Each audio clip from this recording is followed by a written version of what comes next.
انشاءاللہ العزیز انشاءاللہ العزیز میں گارنٹی سے کہتا ہوں صرف ایک دن آپ کریں گے آپ کی ہر مشکل حل ہو جائے گی. صرف ایک دن کریں گے آپ کی شادی کا مسئلہ حل ہے.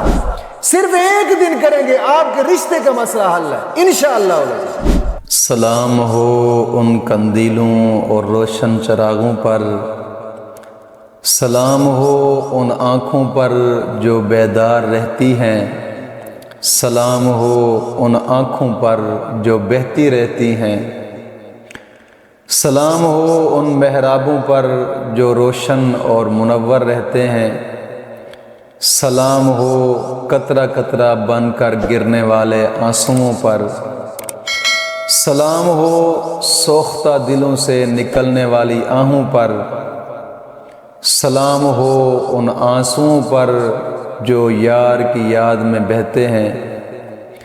الہی ہمیں بھی ان لوگوں میں شامل فرما جن کے روزے اور نمازیں تو نے قبول فرمائیں اور جن کی برائیوں کو تو نے نیکیوں سے بدل دیا اور جنہیں تو نے اپنی رحمت سے جنت میں داخل فرما دیا اور ان کے مراتب بلند فرما دیے. اور ہمارے سننے والے اور ان کی جو مشکلات ہیں مولا وہ بھی دور فرما. آمین آمین یا رب العالمین. الحمدللہ رب العالمین والصلاة والسلام علی سید الانبیاء والمرسلین. اما بعد فاعوذ باللہ من الشیطان الرجیم. بسم اللہ الرحمن الرحیم. اہدنا الصراط المستقیم. صدق اللہ مولانا العظیم. روحانی پاورفل وظائف میں سے آج ایک اہم سبق دوستوں کی نظر کرنا ہے جو کہ صرف ایک دن کا وظیفہ ہے اور ہر مشکل کے حل کے لیے. جس مشکل کے لیے بھی پڑھیں گے تو انشاءاللہ العزیز انشاءاللہ العزیز حل ہو جائے گی. دوستو مشکل جائز ہو، مثال کے طور پر شادی میں رکاوٹ ہے، رشتہ نہیں ہو رہا، یا کوئی اور جائز رکاوٹ ہے، مثال کے طور پر جاب میں رکاوٹ ہے، رزق کی تنگی ہے، معاملات 100 بن جاتے ہیں. یہ آج کا وظیفہ ان دوستوں کے لیے ہے اور بزرگان دین کا ایک مجرب وظیفہ ہے الحمدللہ. اور انشاءاللہ العزیز انشاءاللہ العزیز انتہا درجہ آپ کو فائدہ ہوگا انشاءاللہ. سب سے پہلی بات میں یہ عرض کرتا چلوں دوستوں کو، کئی لوگ ایسے ہیں کہ جو میں کل بھی دیکھ رہا تھا کہ فیس بک پیج یا انسٹاگرام، ٹک ٹاک، سنیپ چیٹ، ان جگہوں پہ میری ویڈیو اپلوڈ کر کے اور اس کا اوپر انہوں نے اپنا نام نمبر دیا ہوا ہے. اور کئی دوست احباب ایسے ہوتے ہیں کہ جو بیچارے پھنس جاتے ہیں.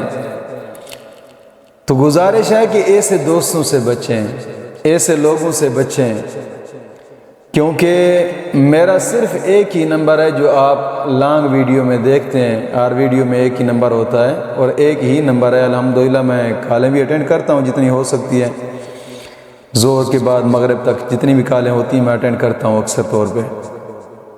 ہاں کوئی اللہ کلیل رہ جاتی ہیں تو اور بات ہے.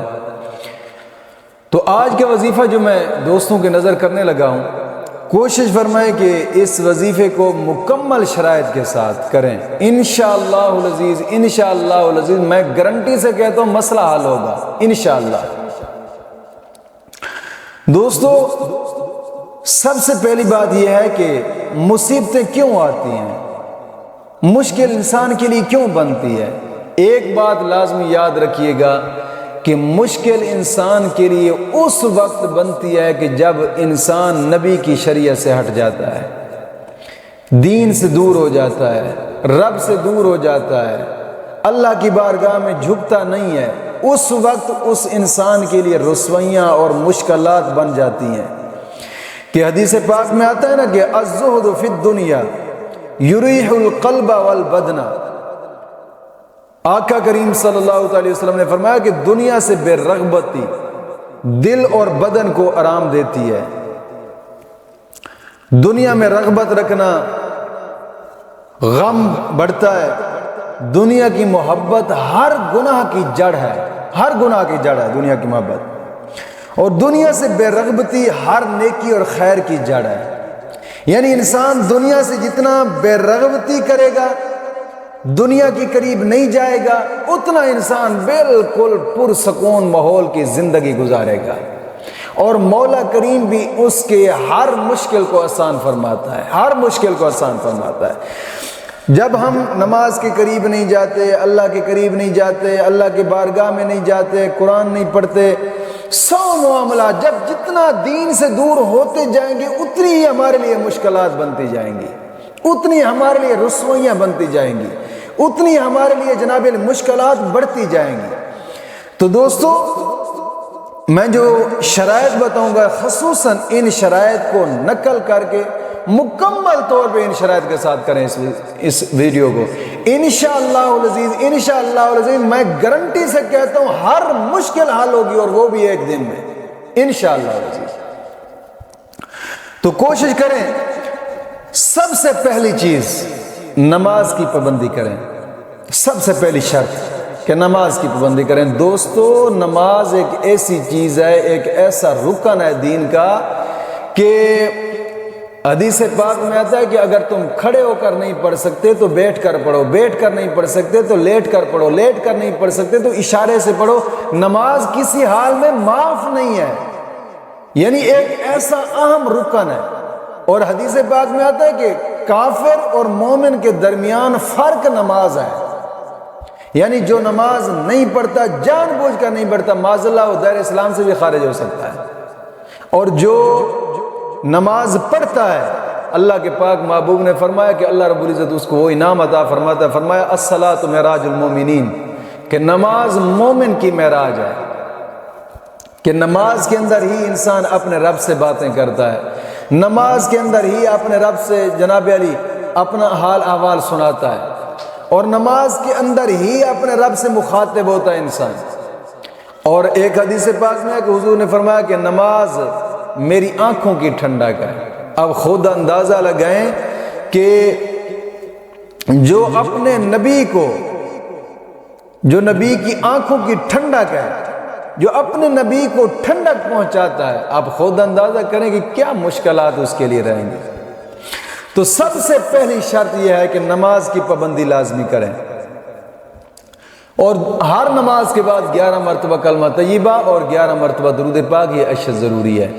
اور دوسری شرط یہ ہے کہ ہر وقت باوضو رہیں، ہر وقت باوضو رہیں، کوشش کیا کریں، کیونکہ وضو کرنے سے انسان کے گناہ جھڑ جاتے ہیں، گناہ جھڑ جاتے ہیں، اور نظر بصیرت رکھنے والے لوگ ان گناہوں کو دیکھ بھی لیتے ہیں کہ جناب علی جو گر رہے ہوتے ہیں۔ حضرت امام اعظم رحمۃ اللہ تعالی علیہ، آپ وضو فرما رہے تھے اور ساتھ آمنے سامنے ایک اور شخص بھی آیا وضو کرنے کے لیے۔ جب وہ وضو کرنے لگا تو آپ نے فرمایا، اے فلاں، جا اپنے گناہ سے توبہ کر کہ تو فلاں جگہ پہ زنا کر کے آیا ہے۔ یعنی وضو کرتے وقت انسان کے جسم سے گناہ جھڑتے ہیں جہاں جہاں وضو کا پانی جاتا ہے۔ کوشش فرمایا کریں کہ ہر وقت باوضو رہا کریں، ہر وقت باوضو رہا کریں، یہ دوسری شرط ہے۔ اور تیسری شرط یہ ہے کہ اپنے تمام گناہوں سے توبہ کریں اور آئندہ گناہ نہ کرنے کا ایک پختہ عزم کریں۔ جمعرات شریف کے رات نماز مغرب اور عشاء کے درمیان اجتماع ہوتا ہے۔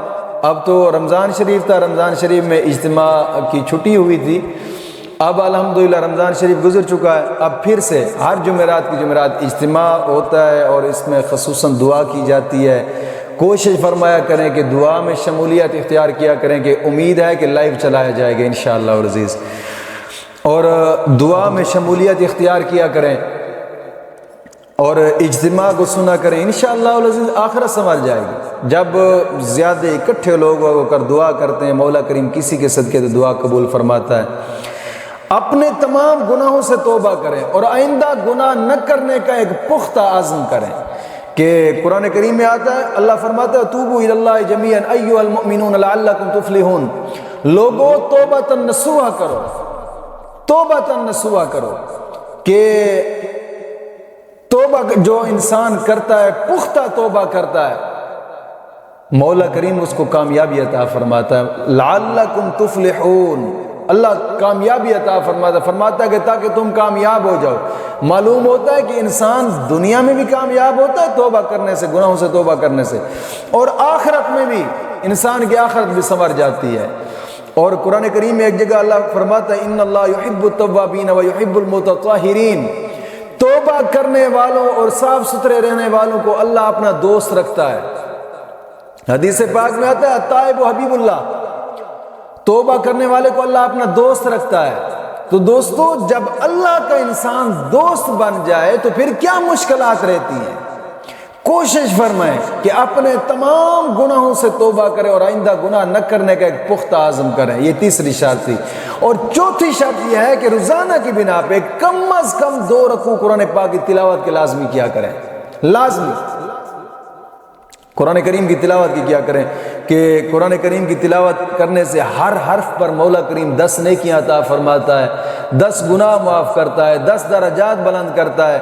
اور حدیث پاک میں آتا ہے کہ 5 مقام ایسے ہیں کہ جہاں مولا کریم ہر دعا کو قبول فرماتا ہے. ایک تو اذان کے بعد انسان جو بھی جائز دعا مانگے مولا کریم دعا کو قبول فرماتا ہے.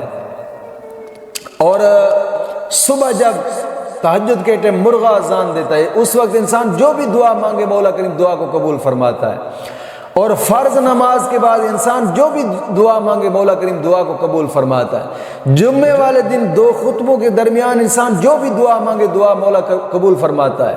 اور قرآن کریم کی تلاوت کرنے کے بعد انسان جو بھی جائز دعا مانگے مولا کریم دعا کو قبول فرماتا ہے. کوشش فرمائے. اور حدیث پاک میں آتا ہے کہ جو انسان صبح صبح اٹھ کر قرآن کریم کی تلاوت کرتا ہے مولا کریم سارا دن اس کا اچھا کر دیتا ہے. تو کوشش فرمائیں کہ کم از کم زیادہ نہ صحیح تو یار صرف 2 رکوع قرآن کریم کی تلاوت کے لازمی کریں. کچھ دوست اب آپ پوچھتے ہیں کہ اگر صبح کے ٹائم ہم قرآن کریم کی تلاوت نہ کر سکیں تو ظہر کے بعد کر لو، عصر کے بعد کر لو، عشاء کے بعد کر لو. یعنی جس وقت آپ کو ٹائم لگتا ہے اس وقت قرآن کریم کی تلاوت لازمی کریں.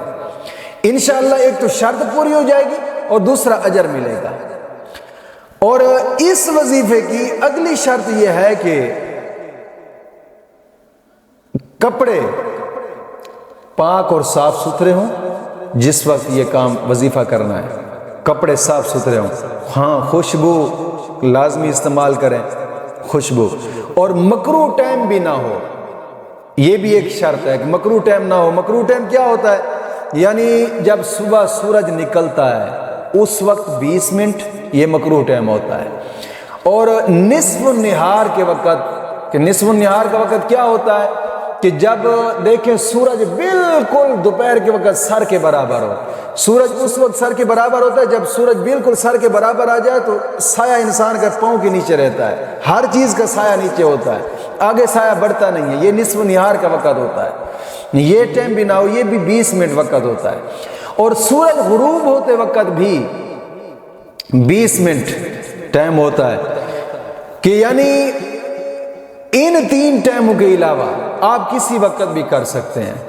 ان 3 ٹائموں کے علاوہ یہ ایک شرط ہے. ان مکمل شرائط پر عمل کریں. انشاءاللہ العزیز، انشاءاللہ العزیز میں گارنٹی سے کہتا ہوں ان شرائط پر آپ عمل کریں انشاءاللہ العزیز جو جائز حاجت ہوگی وہ پوری ہوگی. انشاءاللہ جو بھی مشکل ہے حل ہو جائے گی انشاءاللہ العزیز. تو کرنے کا طریقہ کار یہ ہے کہ سب سے پہلے آپ وضو کریں گے نیا تازہ، وضو کر کے مصلی رسول پہ جائیں اور مصلی رسول پہ جا کر 4 رکعت نماز نفل پڑھیں. 4 رکعت نماز نفل. اگر 2 رکعت کر کے پڑھیں گے پھر بھی ٹھیک ہے. اگر 4 رکعت کریں گے تو 4 رکعت کرنے کا طریقہ کار یہ ہے کہ پہلی رکعت کے اندر سبحانک اللہم، پھر الحمد شریف، اور پھر سورت یاسین ایک مرتبہ پہلی رکعت کے اندر، اور پھر رکوع سجود کریں گے دوسری رکعت میں الحمد شریف پڑھیں گے، اور الحمد شریف پڑھنے کے بعد سورت مزمل ایک مرتبہ پڑھنی ہے، 2 رکعتیں مکمل ہو جائیں گی۔ پھر اتحیات میں بیٹھیں، جب اتحیات میں بیٹھیں تو جب 4 رکعت اکٹھی پڑھ رہے ہوں تو اتحیات میں بیٹھیں تو مکمل اتحیات پڑھیں، یعنی رب جعلنی مقیم الصلاۃ ومن ذریتی ربنا وتقبل دعا ربنا اغفر لی ولوالدی وللمؤمنین یوم یقوم الحساب تک۔ کوشش کیا کریں کہ جب والدی وللمؤمنین والدی یہاں پر جائیں تو اپنے ماں باپ کا خیال ضرور ذہن میں رکھیں کہ حدیث پاک میں آتا ہے کہ جو نماز میں رب جعلنی والی دعا پڑھتے وقت جب والدی آئے تو اپنے والدین کا خیال رکھ لے تو مولا کریم اس شخص کی بخشش فرما دیتا ہے۔ کوشش فرمائیں کہ یہ کام لازمی کریں۔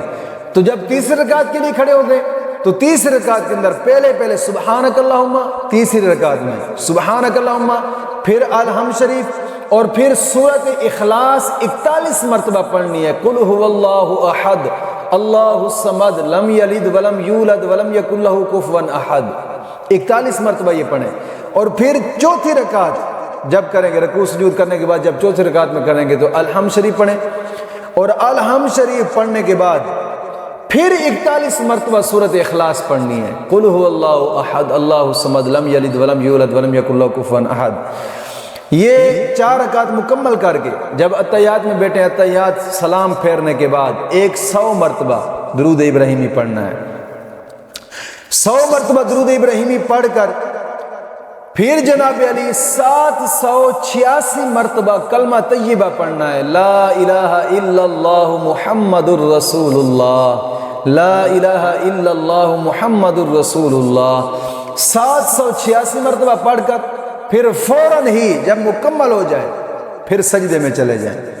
جیسے سجدے میں چلے جائیں سبحان ربی الاعلیٰ 3 مرتبہ کہہ کر پھر اپنی حاجت مانگیں، جو بھی مشکل ہے اپنے رب کی بارگاہ میں گڑ گڑا کر سجدے کے عالم میں وہ مشکل مانگنی ہے۔ وہ مشکل 3 مرتبہ رب کی بارگاہ میں مانگیں، اگر زیادہ مانگیں گے تو کیا ہی بات ہے، کم از کم 3 مرتبہ یہ مشکل مانگ کر پھر اسی طرح جب سجدے کے عالم میں ہیں اسی طرح ہی سجدے کے عالم میں ہی آیت کریمہ 300 مرتبہ پڑھیں، لا الہ الا انت سبحانک انی کنت من الظالمین، لا الہ الا انت سبحانک انی کنت من الظالمین۔ 300 مرتبہ پڑھ کر پھر سجدے سے سر اٹھائیں اور پھر اپنے رب کی بارگاہ میں دعا کریں، اور رو رو کر اور سوالی ہو کر دعا کریں۔ انشاءاللہ العزیز، انشاءاللہ العزیز، میں گارنٹی سے کہتا ہوں صرف 1 دن آپ کریں گے آپ کی ہر مشکل حل ہو جائے گی۔ صرف 1 دن کریں گے آپ کی شادی کا مسئلہ حل ہے، صرف 1 دن کریں گے آپ کے رشتے کا مسئلہ حل ہے انشاءاللہ العزیز۔ صرف 1 دن آپ کر کے دیکھیں، انشاءاللہ مولا کریم کے فضل و کرم سے آپ کی مشکل حل ہو جائے گی انشاءاللہ۔ مولا کریم دین متین کی سمجھ عطا فرمائے۔